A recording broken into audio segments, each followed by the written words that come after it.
गुरु का इंटरव्यू सुन रही थी, दैट इज अभय सिंह, ठीक है, जो कि आईटीएन जिनको कहा जाता है, एंड ही इज ग्रेजुएट, मतलब कि आईआईटी मोस्ट टफेस्ट, जहाँ पर एडमिशन लेना बहुत ज्यादा प्रॉब्लमैटिक होता है। मतलब आप पाकिस्तान का तालीमी निज़ाम है अभी तक वो 1970 वाला है।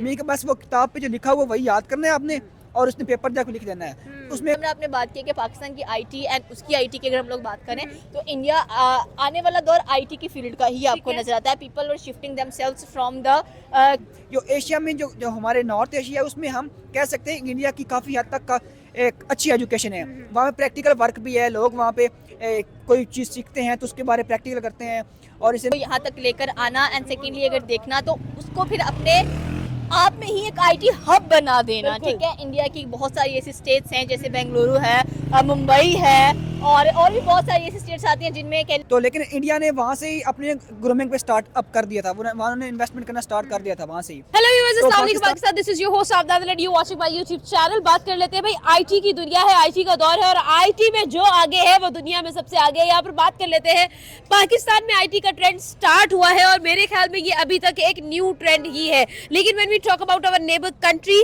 कैसे हो सकता है कि हम लोग जो एक साथ आजाद हुए, एक तरफ हम लोग एक जंग लड़े हैं आईटी के लिए और दूसरी तरफ हमें नजर आते हैं 1000 प्लस स्टार्टअप्स इन 1 ईयर, और साथ ही साथ हमें देखने को ये मिलता है कि भाई they are the IT hub. ये कैसे हो सकता है? सिद्रा, मैं आपसे आपकी तरफ आना चाहूंगी। मुझे ये बताइएगा कि सिद्रा आप मेरे साथ मौजूद है, क्या देखती है, कैसे देखती है कि भाई आईटी में इतना सेल्फ सफिशिएंट होना और फिर दुनिया में लीड कर लेना, ये कितना मुश्किल था और कितना लंबा सफर? बिल्कुल आमना, आपकी बात सही है कि अपने आप को स्टेबल करना and in the field of technology अपने आप को इतना ज़्यादा आगे लेकर जाना, एंड स्पेशली अगर हम लोग आईटी की बात करें, इंफॉर्मेशन टेक्नोलॉजी, एंड ये एक आपके लिए माइलस्टोन होता है अपने आप को यहाँ तक लेकर आना, एंड सेकेंडली अगर देखना तो उसको फिर अपने आप में ही एक आईटी हब बना देना, ठीक है। इंडिया की बहुत सारी ऐसी स्टेट्स हैं जैसे बेंगलुरु है, मुंबई है, और भी बहुत सारी ऐसी स्टेट्स आती हैं जिनमें कहने के they are the IT hubs हम लोगों को नजर आते हैं। एंड रिसेंटली मैं इनके एक गुरु का इंटरव्यू सुन रही थी, दैट इज अभय सिंह,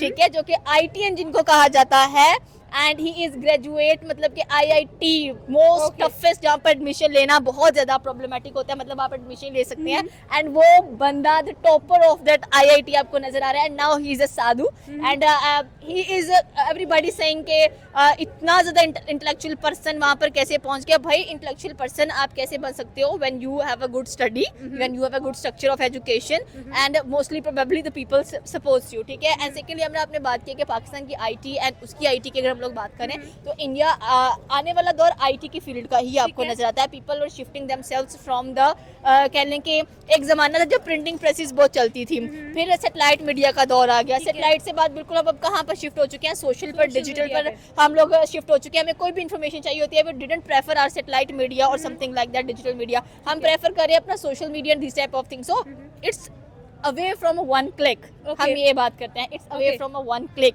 ये चीज़ है बेसिकली, ठीक है। सो आई थिंक सो कि जो कंट्री अपने आप को आईटी के लिहाज से, अपने आप को कह लें कि टेक्नोलॉजी के लिहाज से बहुत ज़्यादा आगे लेकर जाती है, वो बहुत ज़्यादा प्रोग्रेस हासिल करती है। And right now India is the hub of the IT हम लोगों को नजर आता है। पाकिस्तान भी ट्राई कर रहा है, अच्छी बात है, ट्राई करनी चाहिए, फैसिलिटीज प्रोवाइड करें अपने स्टूडेंट्स को, उनको मजीद है, मतलब कि इन्फॉर्मेशन टेक्नोलॉजी के अंदर आप सिर्फ थ्योरेटिकल ना करवाएं, आप प्रैक्टिकल वर्क में भी बिलीव रखें। जब तक आप प्रैक्टिकल वर्क में बिलीव नहीं रखेंगे आप इतना ज़्यादा प्रोग्रेस नहीं कर सकते हैं। सो अगेन वही थिंग्स आती हैं कि हमारा जो एजुकेशनल स्ट्रक्चर है उसको थोड़ा बहुत और इम्प्रूव होने की ज़रूरत है। No doubt it's a good thing, but the problem is that कि भाई आईटी होगी तो आपका फ्यूचर होगा, आईटी नहीं है तो आपका फ्यूचर नहीं होगा। बिकॉज इंडिया ने कैसे डेवलप कर लिया है ये सब 1000 प्लस का स्टार्टअप? गुड देखिए, आप ना हर चीज को अच्छा बनाने के लिए you need a good structure. आपका सियासत का स्ट्रक्चर बहुत ज्यादा स्ट्रॉन्ग होना चाहिए, फिर आपके जो डिपार्टमेंट्स हैं वो बहुत ज्यादा स्ट्रॉन्ग होने चाहिए, और आपके डिपार्टमेंट्स के अंदर जो लोग बैठे हुए हैं वो उसी फील्ड से रिलेटेड होने चाहिए, ठीक है। ये सबसे ज्यादा मायने रखता है। जब तक आपका जो बंदा है, आपने जिसको फील्ड में लिया हुआ है, वो उस फील्ड से ताल्लुक नहीं रखता, आप प्रोग्रेस नहीं कर पाओगे।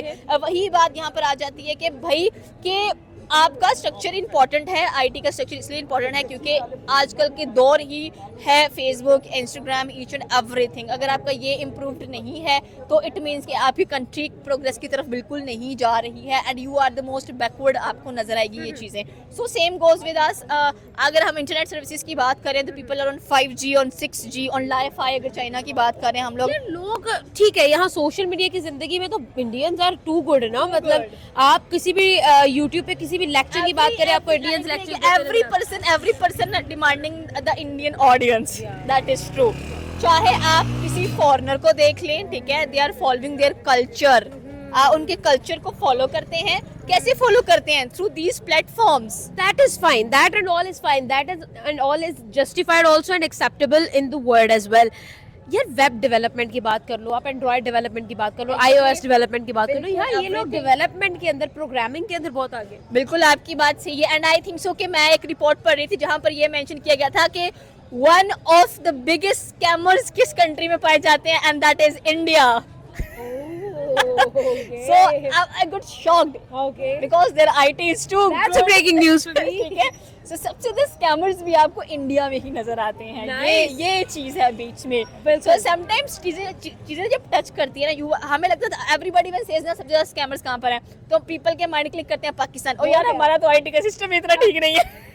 हम कहाँ से स्कैमर्स हो गए हैं? भाई you are the IT experts. You are doing these things. So कौन हुआ? फिर आप ही हुए ना.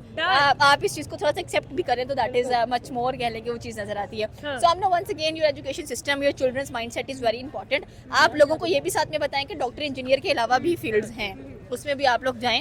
उसमें आप जाएंगे तो आपकी कंट्री को मजीद प्रोग्रेस मिलेगा. एंड वही बात आती है, इन्वेस्टमेंट बजट्स या प्रोग्राम्स, प्रोजेक्ट्स बहुत इंपॉर्टेंट है. आप कोई नया प्रोजेक्ट अलॉट करोगे अपने बच्चों को, वो सीखेंगे उस चीज़ को लेकर. एंड अगेन सेम गोज यार एजुकेशन की बेसिकली बात आती है अपना. बिल्कुल, थैंक यू. आईटी की दुनिया है, आईटी का दौर है, और आईटी में जो आगे, वो सबसे आगे यहाँ पर हम लोगों को लीड करते हुए लोग नजर आ रहे हैं, वो लीड करती हुई स्टेट्स नजर आ रही हैं, वो जो आईटी में आगे है, जो आईटी में सेल्फ सफिशिएंट है.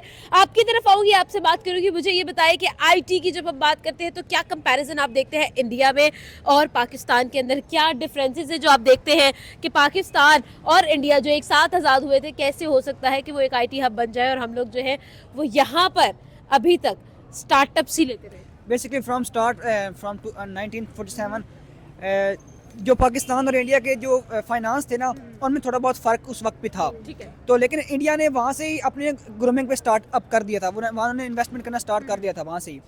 तो पाकिस्तान लेने बस ना जंगों और कुछ और मामला में अपने इन्वेस्टमेंट की जा रहा था. ठीक है. और उसमें वो लगे रहे कि हम इसमें ये ज़मीन ले लें, वहाँ से इस तरह कर लें, इस तरह कर लें. करप्शन वहाँ पाकिस्तान में बहुत ज़्यादा बढ़ती रही. और इंडिया ने दूसरे हैंड पर एजुकेशन को अहमियत दी, तो वो इस तरह आगे आए. जो पाकिस्तान का तालीमी निज़ाम है अभी तक वो 1970 वाला है. मीन के बस वो किताब पे जो लिखा हुआ वही याद करना है आपने, और उसने पेपर जाकर लिख देना है. उसमें कोई प्रैक्टिकल वर्क है ही नहीं. ठीक है. दूसरी साइड पे जब इंडिया को हम देखते हैं तो वहाँ पे अभी हम जो न्यू मॉडर्न जनरेशन का अभी तक भी नहीं है प्रॉपर पूरे इंडिया में. हम ये कह सकते हैं कि वो 21st सेंचुरी के वो अभी तक वहाँ तक वो पहुँच चुके हैं. मॉडर्न यूरोप की तरह तो उनकी स्टडी अभी तक इन्वॉल्व नहीं हुई, लेकिन अभी जो एशिया में जो हमारे नॉर्थ एशिया है उसमें हम कह सकते हैं इंडिया की काफ़ी हद तक का एक अच्छी एजुकेशन है. वहाँ पे प्रैक्टिकल वर्क भी है, लोग वहाँ पे कोई चीज़ सीखते हैं तो उसके बारे प्रैक्टिकल करते हैं और इसे ना अपना कैरियर की तरफ भी ले जाते हैं. लेकिन पाकिस्तान की साइड पे अगर कोई बंदा कोई BS इंग्लिश कर रहा है और उसके अंदर भी वही इंग्लिश है, अगर कोई बंदा BS केमिस्ट्री कर रहा है वहाँ पे भी वही इंग्लिश है. वहाँ पे कोई फ़र्क नहीं है. जिस तरह मैं लॉ कर रहा हूँ, मेरे लॉ की सेम इंग्लिश है और BS केमिस्ट्री वालों की भी सेम इंग्लिश है. ठीक है. सिस्टर मेरी कर रही है उसकी भी वही सेम इंग्लिश है. कोई फ़र्क नहीं है. ओके. मीन्स कि हम जिस तरह हम शुरू से पढ़ते आ रहे हैं, इंग्लिश सब्जेक्ट पढ़ते आ रहे हैं, क्लास 1 से हम पढ़ रहे हैं, अभी तक मैं लॉ में आ रहा हूँ, मुझे 15-16 सालों की स्टडी करते हुए. ठीक है. अभी तक हम प्रॉपरली इंग्लिश बोल क्यों नहीं पाए? इसके पीछे वजह क्या है? वजह इसके पीछे ये है कि हम बस वो किताबें जो लिखा हुआ है फजूल अपडेटेड नहीं है, जो फजूल लिखा वही पढ़ते आ रहे हैं. उस हालांकि बेसिक इंग्लिश हमें सीखनी है, अगर हमें सीखनी है तो हम चिप्स की तरफ इशारा कर रहे हैं. चिप्स नहीं, हम पूरी में इंग्लिश भी बात कर रहा हूँ. ठीक है. अगर आप बात करते हैं ना कि आप हुज़ूर सल्लल्लाहु अलैहि वसल्लम का पहला लेसन आता है हर इंग्लिश की बुक के अंदर, तो उससे हमारी इंग्लिश इंप्रूव नहीं होती. अगर हमने उसके खुलासा देखना है तो हम उर्दू में भी सेम दे सकते हैं. अगर हमारा मकसद ये है कि हमने इंग्लिश सीखनी है तो हम बेसिक इंग्लिश बोलने के लिए हम सिर्फ 6 मंथ के अंदर प्रॉपरली इंग्लिश सीख सकते हैं. मैंने क्लासेस ली थी कुछ लास्ट ईयर इंग्लिश बोलने के लिए, तो मैंने 1.5 से 2 मंथ क्लासेस ली.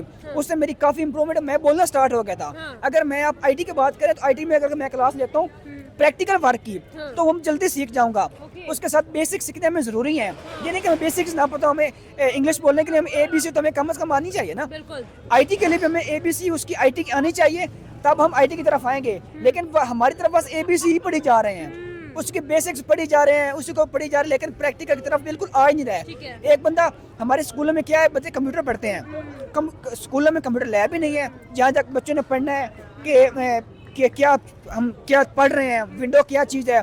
जब तक उन्होंने विंडो खोल के देखनी नहीं है, विंडो जब तक उन्होंने खुद वो कंप्यूटर खोल के उसे टाइप नहीं करना, जब उसे उन्होंने कीबोर्ड के साथ उन्हें छेड़खानी नहीं करनी, तब तो उसे क्या पता चलेगा कि ये विंडो क्या चीज़ है, ये मॉनिटरिंग क्या चीज़ है।